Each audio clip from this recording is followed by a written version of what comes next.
Today, we are going to debate Turnitin. Turnitin is a program that tells you the percentage of words you copied from other papers and from the web.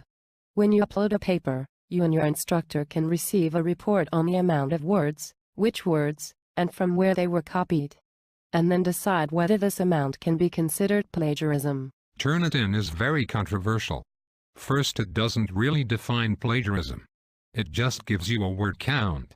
Second, it treats students like people are treated by airport security. You're a threat until you are cleared. Third, you are forced to give your papers, your intellectual property, to the companies so that they can check it. Fourth, it makes it easier for professors to give the same assignment over and over and not bother to teach about plagiarism. So, we are going to debate these issues. Let me first respond to the issue of plagiarism. I agree that the program does not detect plagiarism, it detects copying, and it is up to the instructors and the students to define whether a particular amount of copying is considered plagiarism. Definitions can vary and students can recognize that they may have copied too much and then paraphrase what they have copied, so the program does not necessarily nail students, as some claim. Turnitin may be good at recognizing blatant or intentional copying where a large percentage is copied, but it can't differentiate relatively small amounts of copying. Some copying is inevitable and not all copying is equally important.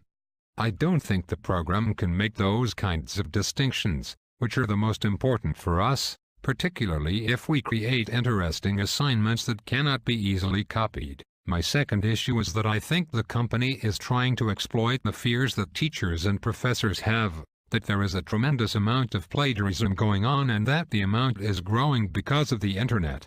They seem to think that all forms of copying are the same.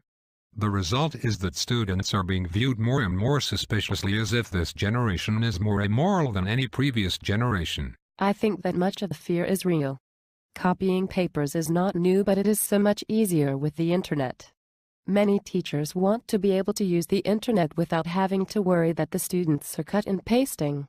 They have better things to do besides having to Google everything to see if it was copied. Let me also go on to your next point about forcing students to give up their intellectual property. First, the court did rule that this was legal, although I do feel their reasoning, that is, was an example of fair use, was a little strange. But the court did recognize that this was for the common good, to help everyone deal with this problem. I think one way that instructors can deal with this problem is to make its use optional. In the past, some instructors didn't even tell the students they were checking their work. But if they tell them that using the program was only being used to help them identify where they needed to paraphrase, that would help deal with the problem of intellectual property and make its use seem less like going through checkpoints at the airport.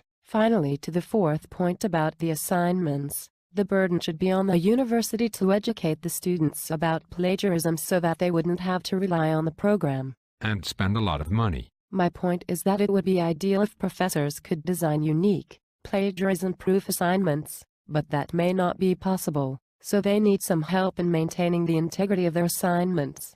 Turnitin can be used both ways, as a learning tool and as a deterrent, but it is up to the students to decide which way. But it is up to the teacher to decide which of those uses will be emphasized.